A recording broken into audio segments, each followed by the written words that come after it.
All right.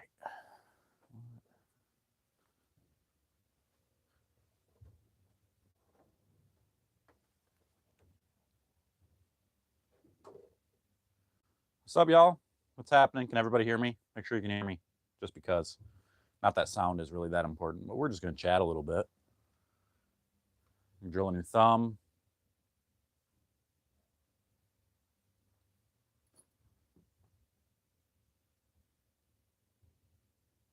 Can you hear me? Good. Okay. Right.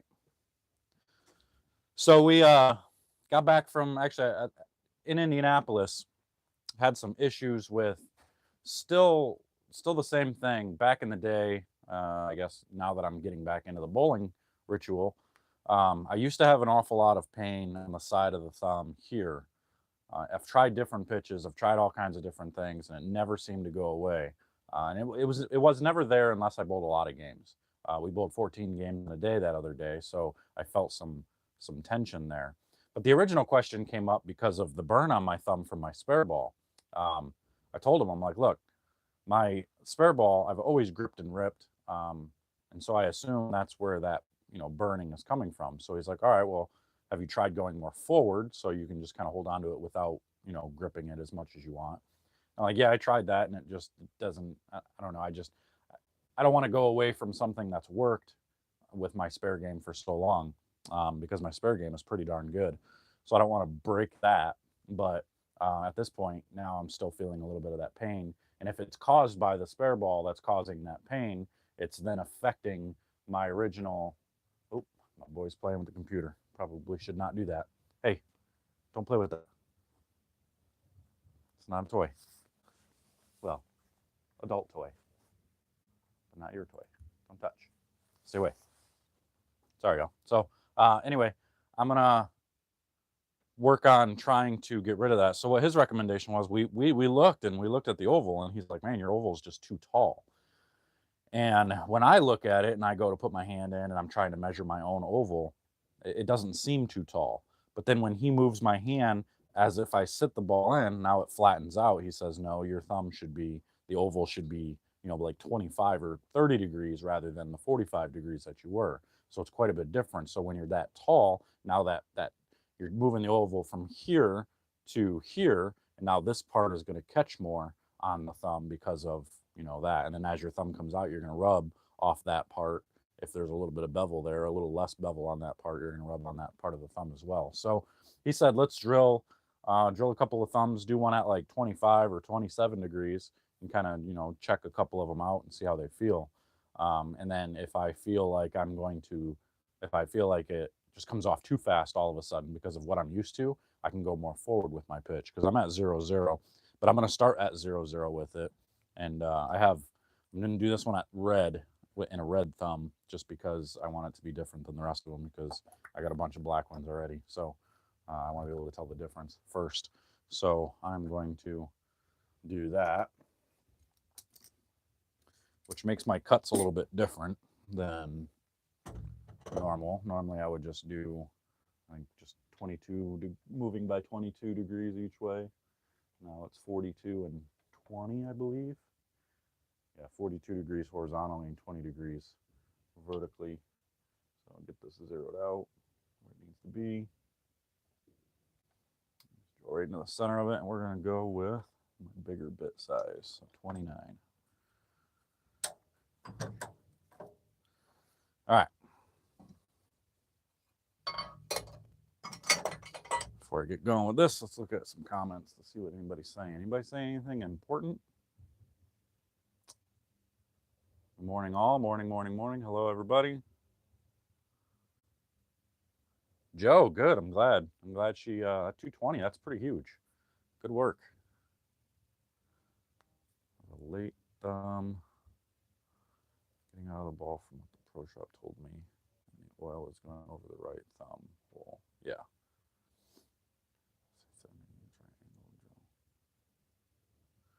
Yeah. So when you start rolling over the thumb hole, it's because you're holding it. It is a late release. Generally, you want your thumb to get out faster. Where'd you go? There you are. You want your thumb to release faster, and it's got to be going more towards the lane.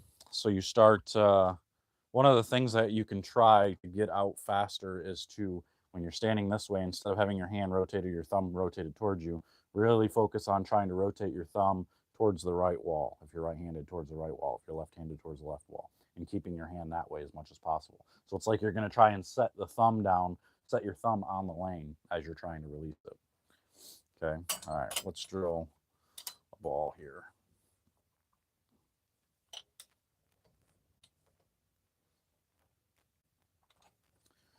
Get her lined up, figure out what we want to do.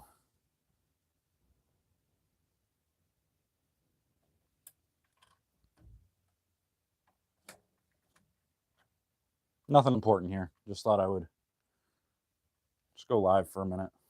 Probably go live again out on the lanes and practicing with it, so you guys will be able to see a difference. I'll be able to tell you a difference on my thumb.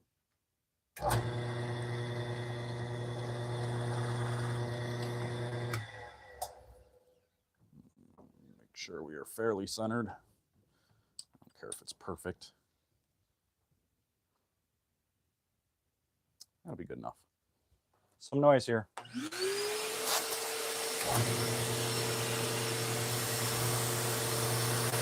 The tricky thing with these switch grips is making sure you're not drilling through the bottom.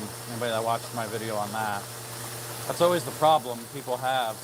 Pro shops like to drill too far, start touching the bottom of them a little bit, and then they get weak, and then they can break and snap. So you want to make sure when you feel it pop through, you stop immediately, so you don't have that problem.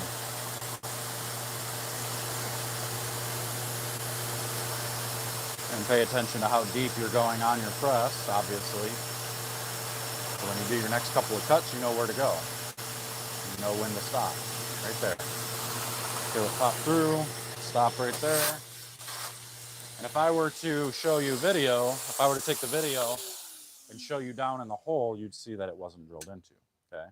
So now my oval cuts is 42 degrees horizontally, which means I have to move the press side to side, and then 20 degrees vertically, so front to back, okay? So I want to do the top left-hand side of the thumb, so it's gonna be up over here I want to do. So I gotta move the ball this way, and then I gotta move it back this way. So it's gotta go right and down. So we're gonna go right 42 degrees, and then back 20 degrees. I know you guys can't see the press moving. It's barely moving. It's not much. I'm really scared to try this oval because it is so flat compared to what I'm used to, but I'm willing to try anything to, bowl better.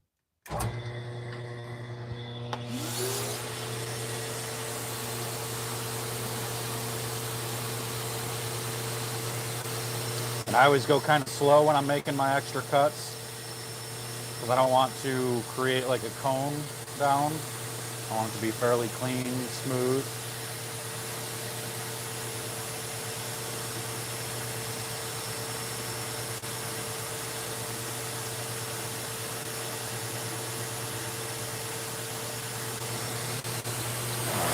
Leave it on. We'll do another cut there. So I need to go to 84 now.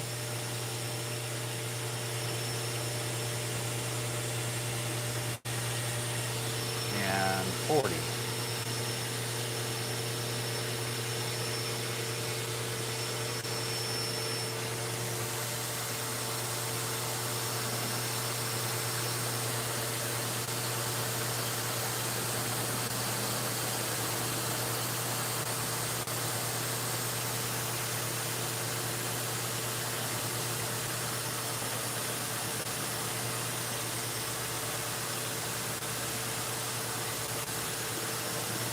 These ones are a little more difficult because you can't feel it pop through, so you kind of have to eyeball where you went to when you initially drilled that first hole. Now we're going to go the opposite way. I'm going to do a cut on the other side. I'm going to go 42 the other way. And 20 the other way.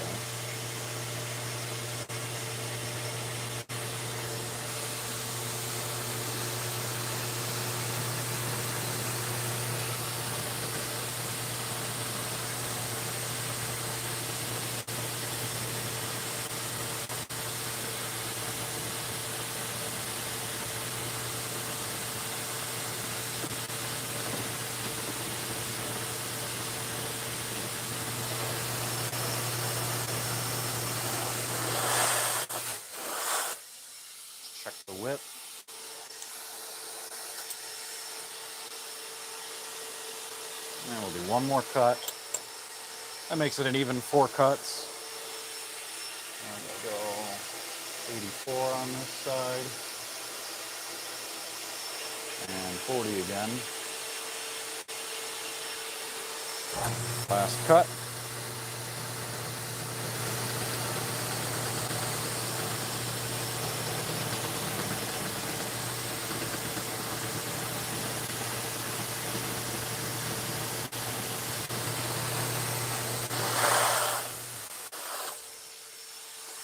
All right.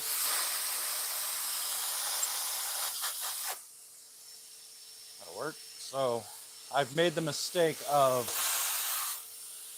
just popping on the plug cutter and trying to cut it down from there without zeroing out the machine. Yeah, don't make that mistake. Make sure you're zeroed.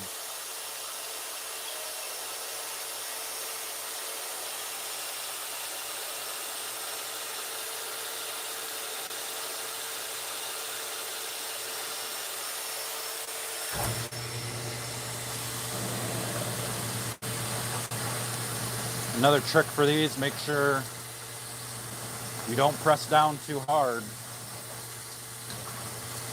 on this when you get to the ball, just because you don't want to melt down the inner with the outer. You don't want the plastics to melt together. Makes them very difficult to get out at that point. All right, back, should be able to, need a tool, it's too big.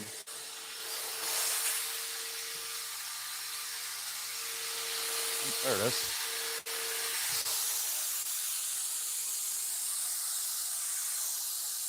Getting them in and out initially is very difficult. It popped loose. There we go.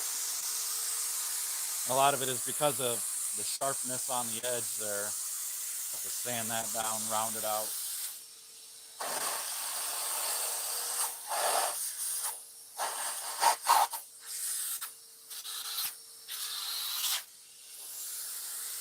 Always make sure those tabs in there are nice and clean.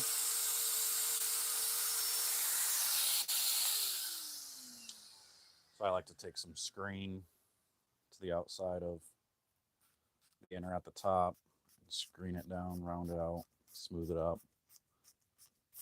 so it gets rough on that outside.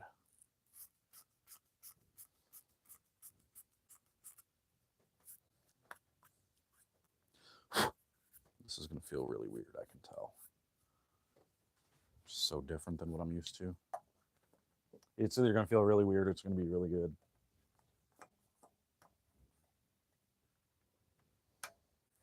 Now this is the difficult thing. You want to make sure to put it in and out a couple of times because it is super tight to start. They make these things real tight to start. So I always lock it in and out a few times to make it easier to get out a little bit later. And now some people will say, well, then you're making it loose and then it'll fall out. Well, they're going to get to that point pretty quick anyway, because that's just the story of these things. They do get fairly loose fairly quick. So you're just going to end up putting tape near the top of the hole or at the bottom of the hole, whichever you want to do, around the thumb. That's one of the tricks, is using like a black tape or even one of Turbo's, slick strips at the bottom. You just put it right down at the bottom on the outside of the inner, tightens it right back up. No issues there at all. So now we're moving that around, so we're getting more junk in the bottom.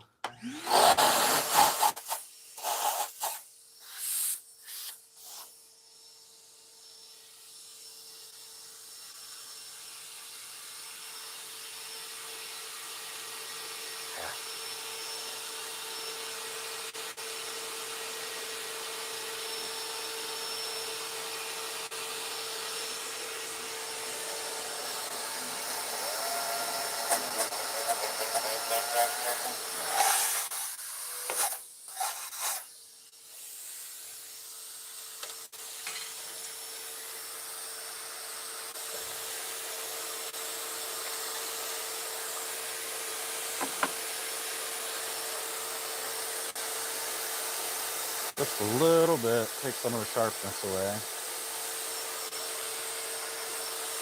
on that corner.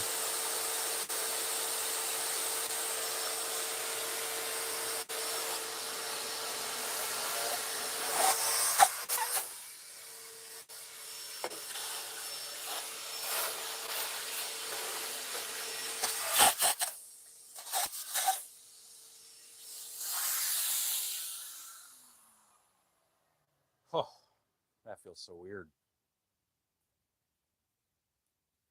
But it doesn't catch there. So you might be right. We're gonna find out. We're gonna throw some shots with it and whatnot. Check some comments here again. What let me see here. Going back up. Going back up. Next event. I'm heading to the World Series next week.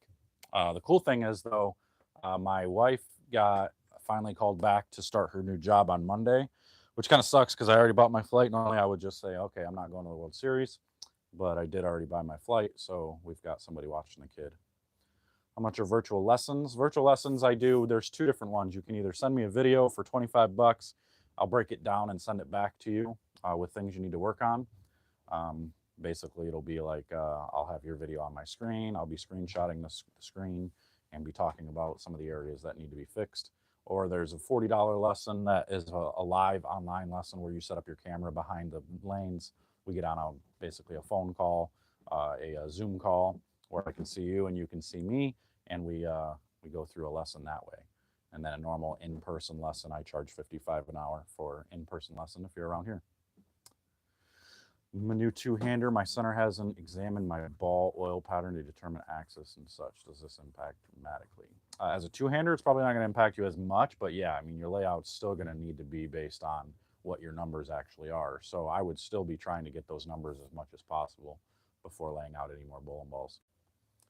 Wish I had the ability to drill my own stuff. The deals for buying a ball online, then drilling myself would cut cost by a third. Yeah, but you got to remember these guys, the pro shops for sure, and especially since I work with Mason here, we get an awful lot of people who do buy their stuff from Bowler X, and then they come in here and get them drilled. And we do charge. Basically, what shops are going to do is they're going to charge you the amount of money that would make up the difference in cost to what you pay in the pro shop itself. So if you bought a ball for $139, like an IQ2 or Emerald, we have them here for $209. So you're going to get charged almost $70 to drill that ball to make up that difference there. So it's just kind of how it goes, and that's how they try to combat the online sales. And then you have some of the pro shops who they don't really understand that concept, and they're trying to drill balls for everybody for 20 bucks because they want everybody's business, and apparently they don't think their time is worth that much. I don't know, but we won't ever do that. We're not going to just give away our work. We put pride in our work over here, so we're going to charge what we're worth. Thanks for reviewing a couple others. I'm picking up a wild streak this afternoon. Really smooth ball. Yeah, definitely a smooth ball, that's for sure.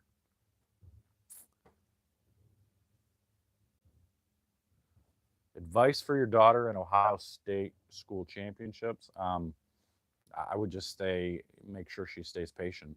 Don't go trying to bowl 250 every game. Just try to stay patient, make your spares, and keep your head in it. That's all.